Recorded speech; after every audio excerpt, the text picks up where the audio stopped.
நண்பர்களே, இந்தியா பாகிஸ்தானுடைய யுத்த நிறுத்தம் அல்லது போர் நிறுத்தம் தற்பொழுது மிக முக்கியமான ஒரு விடயத்தை உலகுக்கு உணர்த்தி இருக்கிறது. இந்தியாவையும் பாகிஸ்தானையும் கட்டுப்படுத்துவது ட்ரம்ப் என்பது மிக வெளிப்படையாகவே தெரிகிறது. இந்தியா தன்னுடைய வர்த்தக நலன்களுக்காகவும் ட்ரம்ப் சொல்வதை கேட்க வேண்டிய ஒரு சூழ்நிலையில் இருக்கின்றது என்பது மிக தெளிவாகவே தற்பொழுது விளங்கி இருக்கிறது.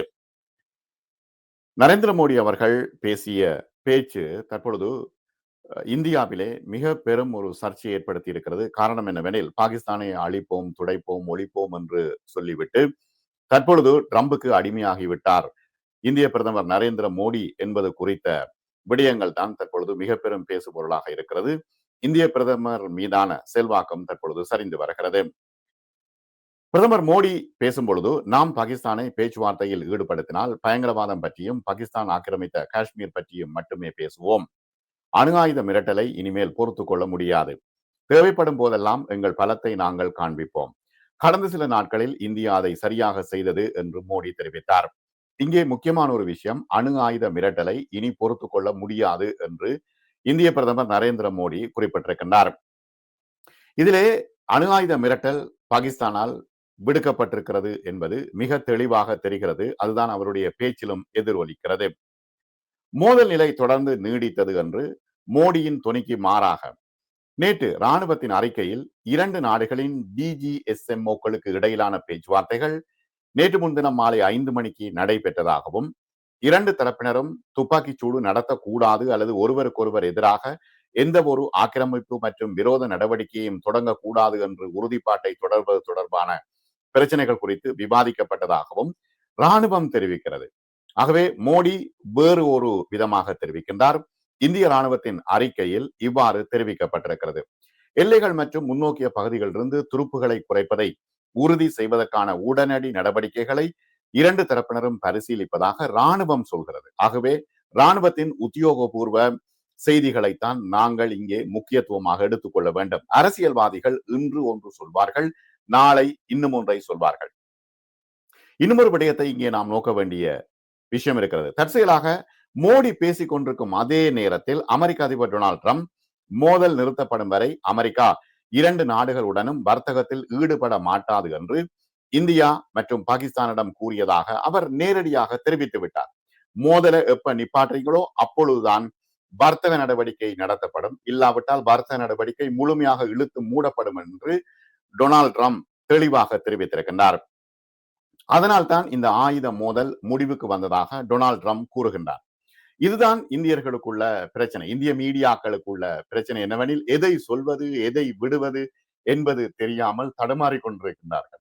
ஆகவே முக்கியமாக யுத்த நிறுத்தம் வந்துவிட்டது. அந்த யுத்த நிறுத்தம் மிக முக்கியமான ஒரு விஷயத்தை எங்களுக்கு சொல்லி இருக்கிறது. இந்த கார்ட்டூனை இப்பொழுது நீங்கள் பாருங்கள். எல்லையோர மாநிலங்கள் ஷெல்லாலும் குண்டுகளாலும் பதறி போயிருக்கின்ற சூழ்நிலையில் பிற மாநிலங்கள் தான் வெற்றி வெற்றி வெற்றி என்று துடித்துக் கொண்டிருக்கின்றன. ஆகவே எல்லையோர மக்களை பற்றி எந்த விதமான சிந்தனையும் இல்லாமல் பிற மாநிலங்கள் இவ்வாறு வெற்றி, மோடிக்கு ஆதரவு என்று சொல்லிக் கொண்டிருக்கின்றன. ஆகவே இது ஒரு முக்கியமான ஒரு பிரச்சனை எல்லையோர மாநிலங்களுக்குத்தான். ஆகவே யுத்தம் நிச்சயமாக நிறுத்தப்பட வேண்டும் என்பதில் எல்லையோர மாநில மக்கள் மிகவும் பயந்து போயிருந்தார்கள். தற்பொழுது யுத்தம் நிறுத்தப்பட்ட தொடர்பாக அவர்கள் மகிழ்ச்சியாக இருக்கின்றார்கள். எனவேதான் ஏனைய மாநிலங்கள் கூச்சலிட்டு கூப்பாடு போட்டு ஒரு பிரயோசனம் இல்லை. இதற்கிடையில் அர்னப் கோஸ்வாமி என்கின்ற ஆர்டியினுடைய ஊடகவியலாளர், ஆர்டியினுடைய அறிவிப்பாளர், ஆர்டியினுடைய பொறுப்பாளர், நியூஸ் எடிட்டர், உங்களுக்கு தெரியும் அவர் கத்திருக்கு தானே, அது பாகிஸ்தானை பிடியுங்கோ, பாகிஸ்தானை அடியுங்கோ, இஸ்லாமாபாத்தை கொளுத்துங்கோ என்றுதான் அவர் சொல்லுவார். இதற்கிடையில் அவருக்குள்ள பிரச்சனை என்னன்னா, ட்ரம்புடனான மோடியினுடைய உடன்பாடு. ட்ரம்ப் சொல்லிட்டார், இனிமேல் வர்த்தக நடவடிக்கைகள் நடைபெறவே மாட்டாது, நீங்கள் யுத்தத்தை நிறுத்தாடியீர்கள். அது மிகப்பெரிய அடியே. அது அடி யாருக்கு? அதானிக்கு, அம்பானிக்கு மிகப்பெரிய அடி. ஆகவே அதானியையும் அம்பானியையும் மோடி விட்டுக் கொடுக்கவே மாட்டார். அவர்களுக்கு ஒரு துன்பம் வந்தால் மோடியால் தாங்கிக் கொள்ள முடியாது. ஏன்னா அவர்கள் தான் இவருக்கு ஸ்பான்சர் செய்கிறது. எனவே அர்னாப் கோஸ்வாமியினுடைய வீடியோவையும் நாம் இப்பொழுது பார்ப்போம். from a third party. Clear case of overstepping. It is not the job of the President of the United States to make a claim when we haven't even agreed that this is a matter which requires his intervention. I mean, with the greatest of respect to the American President, he has no idea about the ground situation. He has no idea about what's happening here. Till a few days back, he said that this is not for him to... இப்ப அர்னாப் கோஸ்வாமியினுடைய உடல் மொழி எல்லோருக்குமே தெரியும். அவர் இவ்வாறு தான் அந்த கத்தி பேசி ஆட்களை வெட்டி ஆட்களை பேச விடாமல் தடுத்து இவ்வாறு தான் அவர் தொடர்ச்சியாக செய்து கொண்டிருப்பார். ஆகவே அவருக்கு பிரச்சனை என்னன்னா, ட்ரம்ப் இந்த போர் நிறுத்தத்தை அறிவித்துவிட்டு அவர் உடனடியாக கிளைம் பண்ணிவிட்டார், போர் நிறுத்தத்தை செய்தது நான் தான் என்று. அது மோடிக்கு மிகப்பெரிய இழுக்காகிவிட்டது. ஆகவே மோடியோ அல்லது பாகிஸ்தான் பிரதமரோ செய்ய வேண்டிய ஒரு விஷயத்தை ட்ரம்ப் செய்து விட்டாரே என்பதுதான் இப்பொழுது அர்னாப் கோஸ்வாமி துள்ளி குதிப்பதற்கான காரணம். To look into, and now he's congratulating both countries trying to be a global peacemaker, and I think this is beyond him. I strongly object to the fact that the US president is saying that he has sorted out the conversation between two countries. I think President Trump does not understand the importance of difference between back channel talks or informal diplomacy or clandestine diplomacy.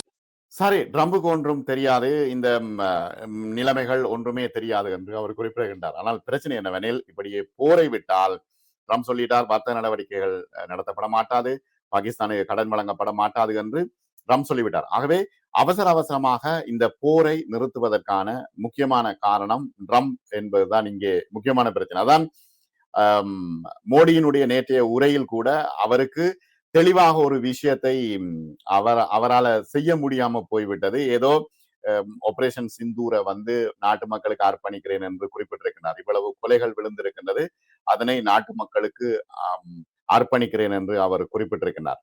அடுத்தது, மிக மோசமான அணு ஆயுத போராக வெடித்திருக்க வேண்டிய India Pakistan மோதலை உரிய நேரத்தில் தலையிட்டு தடுத்து நிறுத்தியதாக அமெரிக்க ஜனாதிபதி ட்ரம்ப் மீண்டும் தெரிவித்திருக்கின்றார். அண்டை நாடுகளான இந்தியாவும் பாகிஸ்தானும் அதிக எண்ணிக்கையிலே அணு ஆயுதங்களை வைத்திருக்கின்றன, மிக மோசமான விளைவுகள் ஏற்பட்டிருக்கும், நான் தான் போரை நிறுத்தினேன் என்று அவர் மீண்டும் சொல்கின்றார். அர்னாப் கோஸ்வாமி போன்றவர்களுக்கு இதை ஏற்றுக்கொள்ள முடியாமல் இருக்கிறது. அடுத்தது, பாகிஸ்தான் விவகாரத்தில் கடுமையாக உழைத்த துணை ஜனாதிபதி வான்ஸ் மற்றும் செயலாளர் ரூபியோ ஆகியோர் முயற்சிகளுக்கு நன்றி சொன்னார் ட்ரம்ப். இரண்டு நாடுகளும் உடனடியாக போர் நிறுத்தத்தில் ஏற்பட காரணம் தாம் முன்வைத்துள்ள வர்த்தகம் தொடர்பான ஆலோசனை என்று ட்ரம்ப் வெளிப்படுத்தினார். இதனாலேயே இரண்டு நாடுகளும் உடனடி போர் நிறுத்தத்துக்கு ஒப்புக்கொண்டதாகவும் அவர் தெரிவித்தார். ஆகவே இது ஒரு முக்கியமான ஒரு விஷயமாக பார்க்கப்படுகிறது. இப்பொழுது மோடி நிறுத்தவில்லை, ட்ரம்ப் தான் போரை நிறுத்தினார். ஆகவே இந்தியாவினுடைய பிரதமர் மோடியா ட்ரம்பா? மோடியை கட்டுப்படுத்துவது முழுமையாக ட்ரம்ப் என்று இந்தியர்கள் இப்பொழுது மோடிக்கு எதிராக திரும்பி இருக்கின்றார்கள். அது மட்டுமல்ல, செய்தி தொடர்பாளர் மீதும் இந்த போர் நிறுத்தப்பட்டு விட்டது என்று தெரிவித்த செய்தி தொடர்பாளர் மீதும் இப்பொழுது பசை மாறி பொழிந்து வருகிறார்கள்.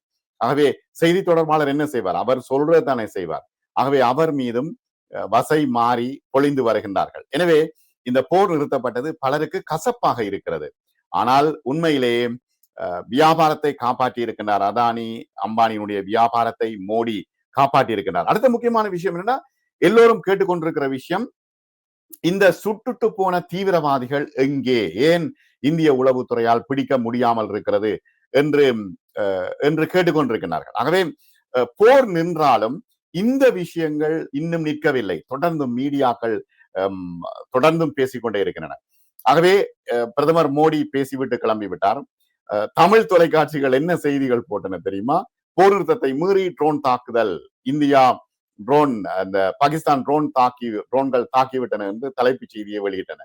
ஆனா எந்த விதமான ஆங்கில செய்தி தொலைக்காட்சிகளிலும் மற்ற உண்மையான தொலைக்காட்சிகளிலும் அந்த செய்தியை காணல. அமெரிக்காவின் பங்கு குறித்து பேசுவதை மோடி முழுமையாக தவிர்த்தார். ட்ரம்புக்கு ஒரு நன்றி கூட இதுல தெரிவிக்கவில்லை. ஏனெனில் ட்ரம்புக்கு நன்றி தெரிவித்தா அவரே மாட்டுப்பட்டு விடுவார் என்கின்ற ஒரு மிகப்பெரிய பிரச்சனை.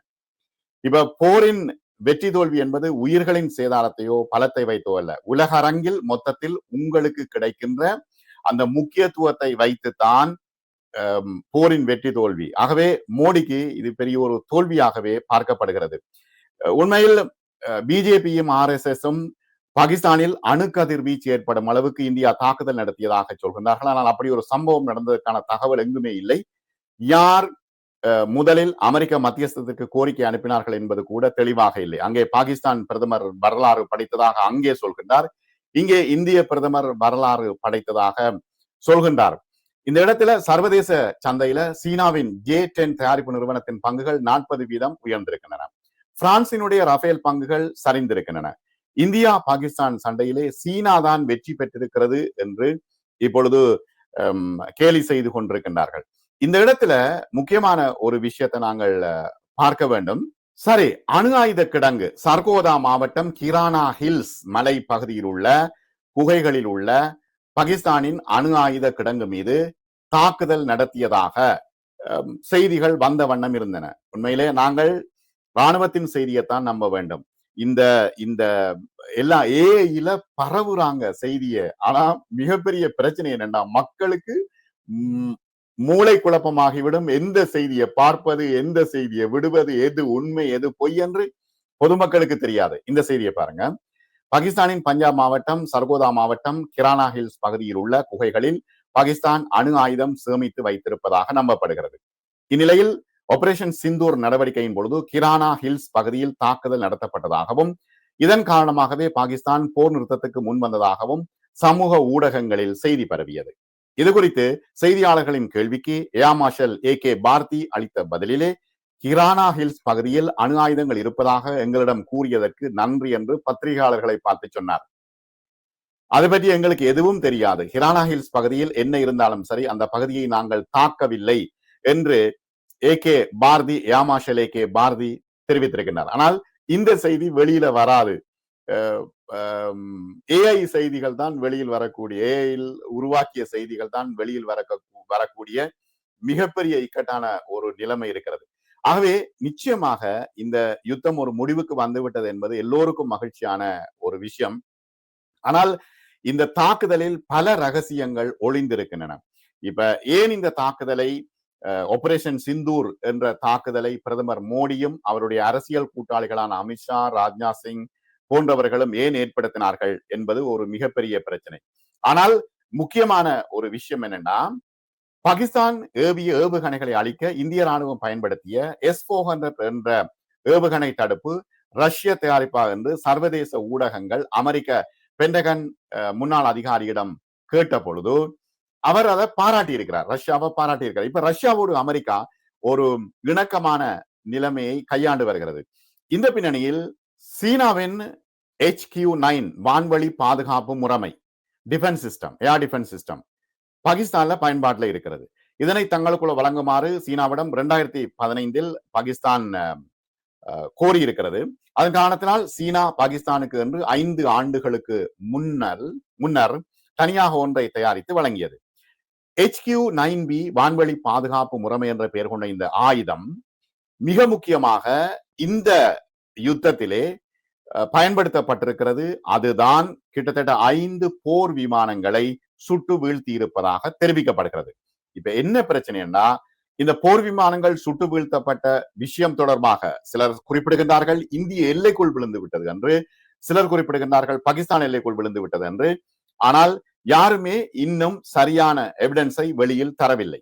ஆனால் பாகிஸ்தான் ஏவிய இந்த சீன ஏவுகணையை இந்திய ராணுவம் தாக்கி அளித்ததா என்பது தொடர்பான சரியான தகவல்களும் இதுவரை வெளிவரவில்லை. ஆனால் இஸ்ரேலுடைய ட்ரோன் முழுமையாக பாகிஸ்தானுடைய உள்ளே சென்று தாக்கி இருக்கிறது. ஆனால் அந்த ட்ரோன்களை அவர்கள் சுட்டு வீழ்த்தி இருக்கின்றார்கள் என்பதுதான் மிக முக்கியமாக இங்கே பார்க்கப்பட வேண்டிய விஷயம். ஆனால் போர் நிறுத்த அறிவிப்பை தொடர்ந்து இந்தியாவுக்கும் பாகிஸ்தானுக்கும் இடையில் நடுநிலையான இடத்தில் பேச்சுவார்த்தைகள் நடைபெறும் என்று அமெரிக்க அதிபர் டொனால்ட் ட்ரம்ப் மற்றும் அமெரிக்க வெளியுறவுத்துறை செயலாளர் மார்க்கோ ரூபியோ ஆகியோர் கூறிய இந்த விடயத்தை மோடி தெரிவிக்கவில்லை. ஆகவே இன்னும் ஒரு விஷயம் என்னன்னா, பாகிஸ்தான் நாட்டின் தென்மேற்கு பகுதியில் அமைந்துள்ள பலூசிஸ்தான் மாகாணம் நிலப்பரப்பிலே மிகப்பெரியது. அந்த போராளிகளுக்கு இந்தியா ஒத்துழைப்பு வழங்கி வருவதாக பாகிஸ்தான் தொடர்ந்து குற்றம் சுமத்தி வருகின்ற நிலையில், காஷ்மீர் தீவிரவாதிகளுக்கு பாகிஸ்தான் உதவி அளிப்பதாக இந்தியா குற்றம் சாட்டி வருகிறது. ஆகவே பழங்குடி மக்களை அதிகம் கொண்ட பலூசிஸ்தான் தேசிய இன விடுதலை போராளிகளை அமெரிக்கா, பிரித்தானியா உட்பட ஐரோப்பிய ஒன்றியமும் பயங்கரவாத அமைப்பாக அறிவித்திருக்கின்றன. ஆனால் 2004 பலூசிஸ்தான் இன மக்களின் தன்னாட்சி கோரி பாகிஸ்தான் அரசுக்கு எதிராக பலுசிஸ்தான் தேசிய விடுதலை இராணுவம் போராடி வருகிறது. காஷ்மீர் போராளி இயக்கங்கள் சிலவற்றை அமெரிக்கா மற்றும் ஐரோப்பிய நாடுகள் பெரிய அளவிலே தடை விதிக்கவில்லை. ஏனெனில் அவர்கள் அவர்களுடைய நாட்டிலிருந்து போராடி இருக்கின்றார்கள். ஆகவே இந்த இந்த போரில் யார் வெற்றி பெற்றார்கள் என்பதற்கு அடுத்து மோடியினுடைய பிம்பம் கரைந்து விட்டது என்று முக்கியமாக ராணுவ ஆய்வாளர்கள் குறிப்பிட்டிருக்கின்றார்கள். இந்திய ராணுவம் துல்லியமான தகவல்களை வழங்கி வருகிறது. ஆனால் இந்திய அரசியல்வாதிகள் தங்களை நிலைநிறுத்துவதற்காக இந்த மோதலை பயன்படுத்தி கொண்டிருக்கிறார்கள் என்பதுதான் மிகப்பெரிய துரதிருஷ்டவசமான ஒரு விஷயமாகும். இதுல இன்னும் ஒரு விஷயத்தை நாம் ஞாபகப்படுத்த வேண்டும். பிஜேபியும் RSSம் மோடியை விலக்கி வைக்க யோசிக்கின்றன. ஒரே ஒரு விஷயம் என்னவெனில், பாஜக அதாவது பாரதிய ஜனதா கட்சி 75 வயதுக்கு மேல் ஒருவருக்கு பதவி கொடுப்பதில்லை, அதிலிருந்து ஓய்வு பெற செய்துவிடும். ஆகவே மோடிக்கு இப்பொழுது 74 வயது நடந்து கொண்டிருக்கிறது. ஆகவே வார வருஷம் 75 வயது எப்படியோ மோடி அந்த பதவியிலிருந்து நீங்க வேண்டும், அல்லது பாரதிய ஜனதா கட்சியினுடைய கொள்கை பிழைத்துவிடும். எனவே மோடி அடுத்த முறையும் பிரதமராவதற்கான முயற்சிகளில் ஈடுபட்டு வருகின்றார். இதற்கு ஒரு காரணமாக ஆபரேஷன் சிந்தூர் நடவடிக்கையை அவர் மேற்கொண்டிருக்கின்றார். ஆனால் அது அவருக்கு வெற்றி அளிக்குமா தோல்வி அளிக்குமா என்பது மிகப்பெரிய கேள்விக்குறியாக இருக்கிறது. பாரதிய ஜனதா கட்சி தன்னுடைய குறிக்கோளில் உறுதியாக இருக்குமா, மோடி வெல்லுவாரா என்பதுதான் தற்பொழுது பொறுத்திருந்து பார்க்க வேண்டிய விடயம். கடைசியாக ஒரே ஒரு விஷயத்தை நான் சொல்லி நிறைவு செய்கின்றேன். இந்த மிக மோசமான இந்த போரை நிறுத்துவதற்கு ட்ரம்ப் முழுவதுமாக முயற்சி செய்தார். ட்ரம்புக்கு தான் எல்லா கிரெடிட்டும் போய் சேர்ந்து விட்டது. மோடி தற்பொழுது அந்தரத்தில் நின்று கொண்டிருக்கின்றார். ட்ரம்புக்கு தான் முழுவதுமான கிரெடிட் சென்று விட்டது. எனவே மோடியா ட்ரம்பா இந்திய பிரதமர் என்று தற்பொழுது சமூக ஊடகங்கள் கேள்வி எழுப்புகின்றன. நாசூக்காக பாரதிய ஜனதா கட்சியும் RSSம் இதனை முன்னிறுத்துகின்றன என்பதுதான் தற்போதுள்ள நிலைமை. நல்லது, மற்றொரு காணொளியில் சந்திப்போம்.